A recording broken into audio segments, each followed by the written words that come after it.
Hi everybody, I'm Aubrey of Brand of Your Jewelry, and today's video we're going to be talking all about the basics of wires.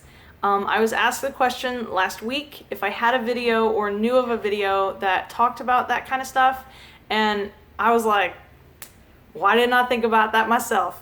So now I'm gonna finally do this. I know it's been a few months since I started and I'm kind of behind on these things, but here we go. I made myself a note list.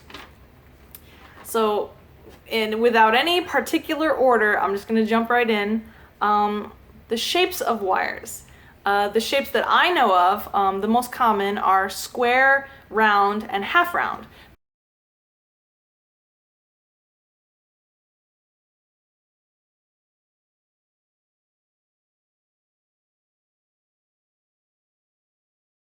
But you can also get twisted or twisted round. There's a few different shapes that are special shapes. Now they even have the beaded wire, is what they call it, I think, where it's like round. I don't know, it's really cool. I'll show a picture of it in the video.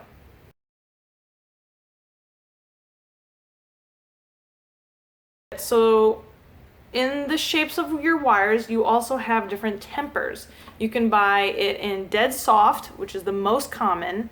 Dead soft is the softest wire, or freshly annealed, which it's not 100% freshly annealed because they had to wind it on a spool, to ship it to you. But it's the softest that you can get. And then they have half hard wire, which is half work hardened wire. Usually it has a bit of a spring to it. You can like bend it and it'll spring back. I should have had wire here to show you guys, but I don't. I'm just using my fingers. Full hard wire. You can buy full hard wire at some places, but as wire wrappers, we don't want full hard wire because it's already been hardened to the majority of its fullest temper. And then if you were to try to wire wrap that, not only would it be difficult, but you could actually crack it and or break it because it's already to its work hardened strength. It's just gonna get more brittle after that. So we work in DS, which is dead soft, or HH, which is half hard.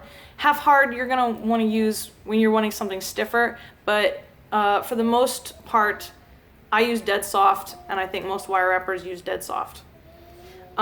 Gauges.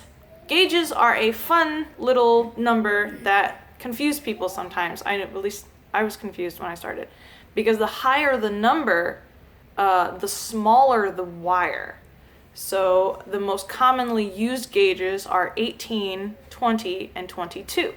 22 is the smaller than 20, and 20 is smaller than 18.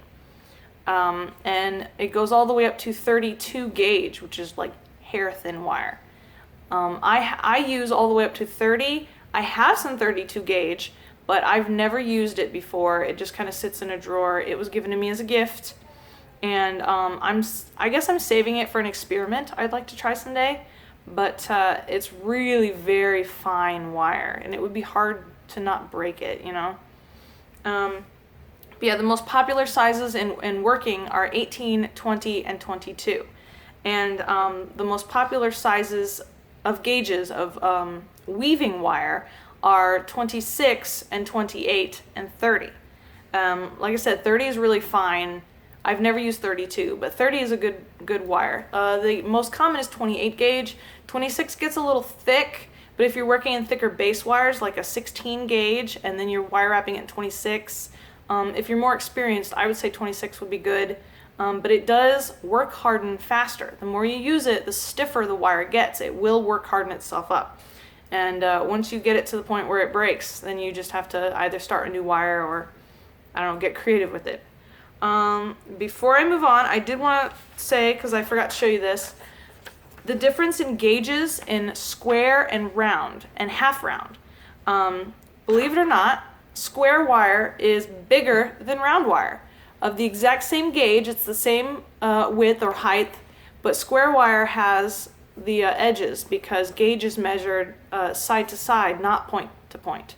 So if you are going to work in round and square at the same time, if the square and the round are just flush to each other and you're not going to be twisting it, you can use the same gauge. But I've learned through my own experience, I don't know if other wire wrappers do this, but I found this through, making mistakes and learning, that if I'm going to twist a square wire when, it gives it a really cool filigree spiral look.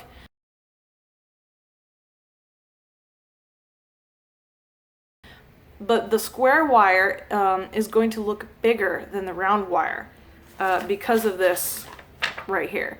So what I would do is you can buy a smaller gauge to work with it. And they also have an in-between gauges. And I totally noticed that they only have in-between gauges of a few. And I think that it's for the same reason as the most common, I don't know how to say this. The in-between gauges that I have seen are 19 and 21 gauge. The most common used gauges in round wire are, like I said, 18, 20, and 22. So if you were going to use a 20 gauge round wire and you want to wrap it next to a twisted square, you could buy 21 gauge square wire. Okay, sorry, I was interrupted. I had to go get my baby. So, yes, so if you were wanting to twist the wire and make it in a round way, you could put it with a round wire that's just a little bit bigger than it. So the in-between sizes are really cool. Instead of doing like a 20 and 22, you could buy a 21. All right, moving on. I hope you guys understood what I was trying to say with that stuff. The different metals that you have available to you are gold and gold filled. They do make solid gold wire. It's very expensive.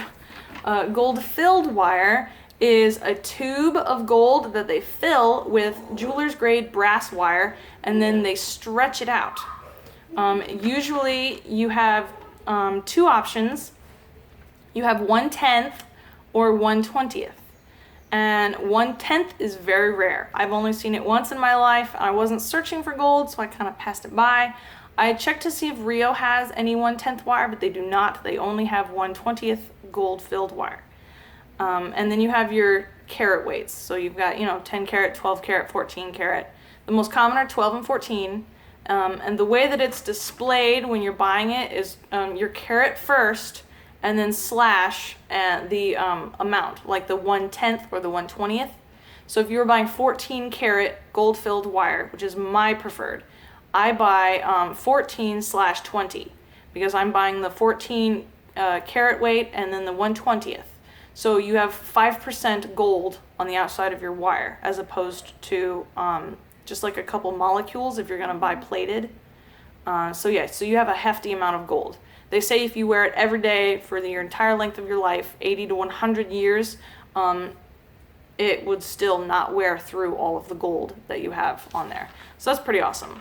They also make silver filled now. I've never bought silver filled, so I don't know much about it. I know it has a core, I think it has a core of copper or brass. I don't know, I should look that up. But it would probably work. It would probably feel a lot like the core that you were working with. But I just buy solid silver, which is very easy to work with for me. It's my preferred. I actually prefer it over copper. Copper is stiffer than silver.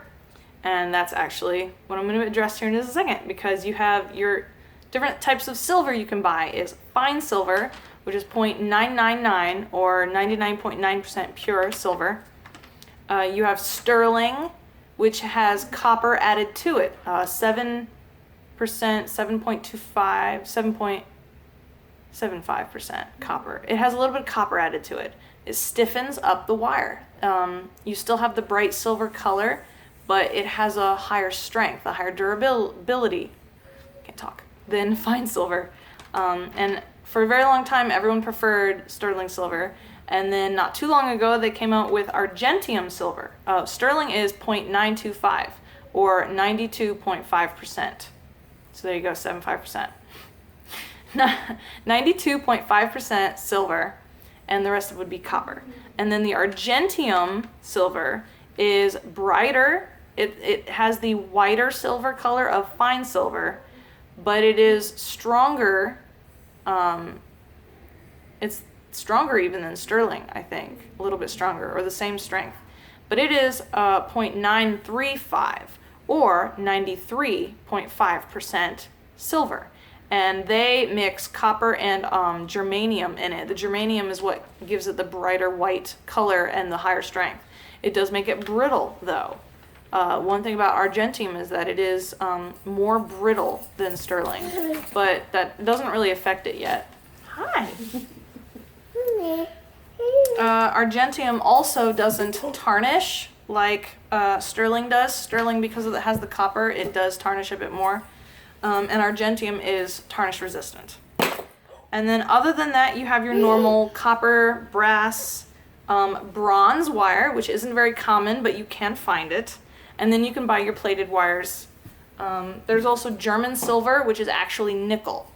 I'm not sure if that's common knowledge. I've seen things sold as German silver, and then they're, oh yeah, it's German silver, you know, it's just nickel.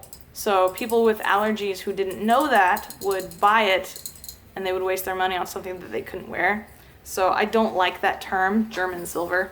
I just call it nickel, you know. But yeah, your plated wires are usually a base of copper or brass. And that's it. That's all I have for now.